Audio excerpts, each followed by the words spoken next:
En este archivo sonar recordamos la entrevista larga y tendida con Jerry Cantrell de Alice in Chains a puertas de presentarse en el Santiago Gets Louder junto a Judas Priest en el Movistar Arena. Hablamos de todo el simbolismo de juntarse, unir fuerzas con Judas Priest, lo que nos trae recuerdos, por ejemplo, a Jerry sobre todo, lo que fueron los inicios de la banda en la época del facelift, también obviamente el peso de ya lidiar de forma bastante frecuente con la pérdida de seres queridos. Comentamos lo de Vinnie Paul, que había estado muy presente ese 2018, y ni hablar de la muerte como parte de, no sé si una inspiración, pero un acompañamiento obligado dentro de la historia de Alice in Chains. Eso y más, esta conversación Archivo Sonar con Jerry Cantrell de Alice in Chains.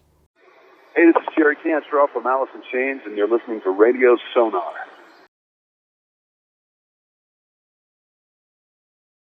Well, we've had the good luck of, being able to do shows and do tours with a lot of our heroes throughout our career. Some of our biggest early breaks were, touring with Ozzy and Van Halen, and throughout the years we've done a special run of shows with like Kiss when they came back, and with Guns N' Roses when they reformed, and Judas Priest asked us to come down and do a handful of shows for them, and they've always been one of my favorite bands of all time. And so, we thought that sounded great to us. Come down and have some fun with those guys. And never really met any of the guys in the band except for Rob, but I've known Rob for years. So and looking forward to doing some shows. It's always great to come to South America too, and Santiago is always a great town.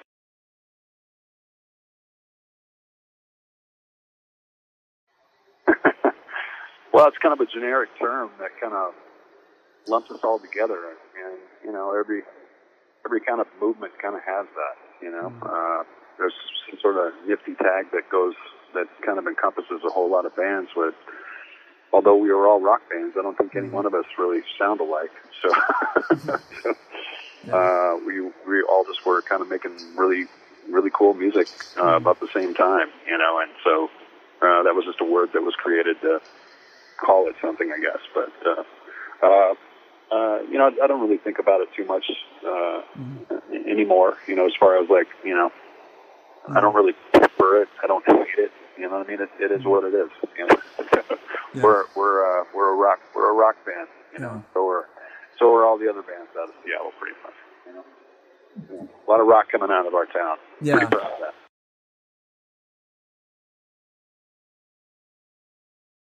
Well, we're really proud of the record. It takes us, it takes us a few years to tour a record that that we released, and then it takes us another couple of years to probably write and record another one. So, we're only putting out records every 4 or 5 years, but despite the fact that we released it and you guys got it, means that's got our stamp of approval on it. If it didn't, we wouldn't put it out. I really do. I think the thing that's really great about it is that I've been in this band for 31 years with my buddies, and we've gone through all sorts of history and kind of eras, and we've had different members, and we continue to make music at a really high level. Each one of the records is completely unique to itself. At the same time, you know exactly who it is, and that's a really difficult feat to pull off. To have that varied of artistic output, I guess, without kind of losing your audience, and that's what we've always wanted to, what we always strove to achieve, and you never can account for what people are going to like. The fortunate thing for us is that we've been able to make music that we care about deeply, and the process of making it and trying to make the absolute best music that we can, and through every era and every record of this band, our fans come along with us, and that's something you just can't account for. It's something that I'm completely grateful for, that those things lined up, because first and foremost, like I said, we're making records for us. You know, it's got to make us happy first, and then, you know, then by kind of transference, you know, since people have liked your music in the past, there's probably a good chance if you feel strongly about that record, as you did about the records in the past, that your fans will probably dig it too, and that still seems to be the case because the reaction to Rainier Fog has been really positive. Yeah. You know?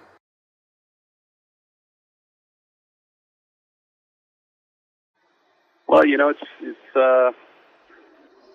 still kind of blows me away that we get to do this, you know, and that people still care about the music that we make, and I gotta hope that that's because we still care about it too, you know, and that's where we meet in the middle, you know, and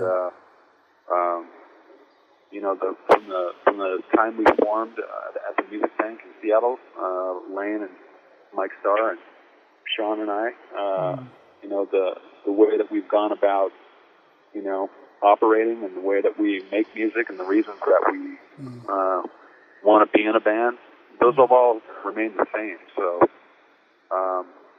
you know, that's still intact, even though we're much older men who've lived through decades and lost some friends and added new ones.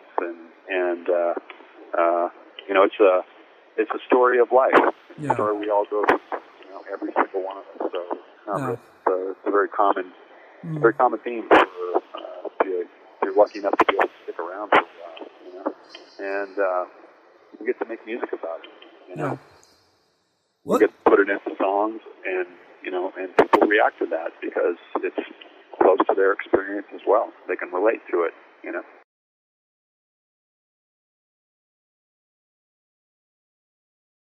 For sure, absolutely, yeah, man, without a doubt. I mean, you know, it's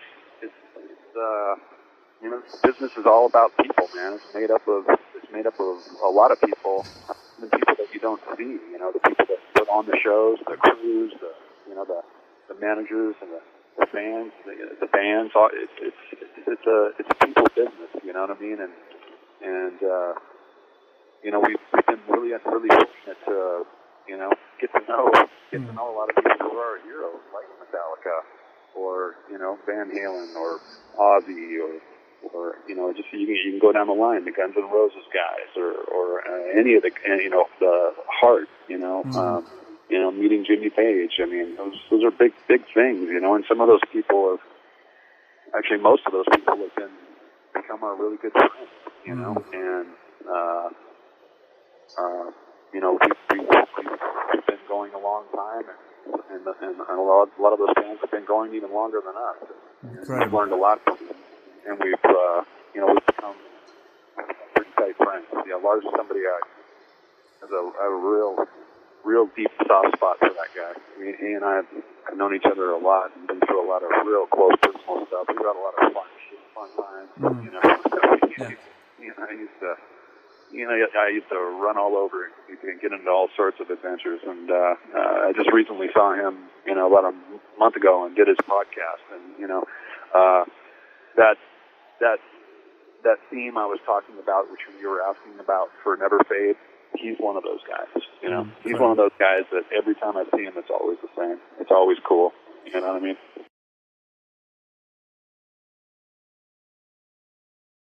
Oh, I don't know. I mean, I think you pick up little bits and pieces from everybody, you know, and you know, we all do the same thing. The only thing different is the individuals and the music. You know what I mean? So everybody's pretty familiar with what goes down out here, and I think we all learn a little bit from each other, and that sometimes you can be the student, and sometimes you can be the teacher.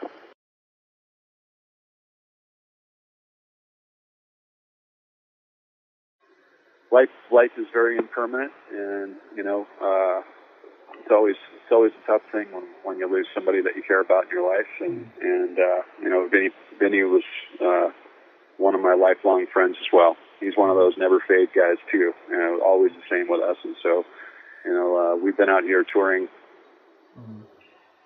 for a long time on this record, and you know, we've been kind of moving this whole period during when he passed and since, so it still kind of hasn't really sunk in. But you know, he was a true human being, one of my best friends in life, and somebody I've always always did and always will admire musically.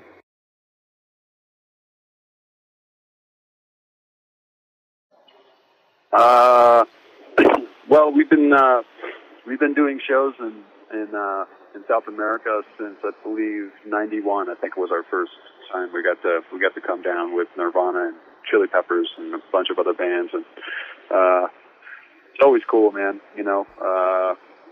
Walking the beach in Rio for the first time. The just seeing the reactions of the crowds. I feel like every country, and even to a bigger extent, every continent kind of has its own flavor, of humanity, and it's a really cool thing to be able to experience that. We're all alike. There's not a whole lot of difference between us, but just culturally and being able to leave the United States. I wish more people in this country would get outside of it for a little bit. I think it would benefit our citizenry tremendously, and I'd recommend that for anybody in any country. Try to see the world, and try to get a wider view. You can learn some things, and maybe some preconceived notions you have in your head you can get rid of, by seeing how much we are alike, and seeing how much you can learn from each other, and just having fucking adventures. You're only on this fucking planet one time, so take advantage, see it. You only get to roll around this thing one time, so get out and see the fucking thing.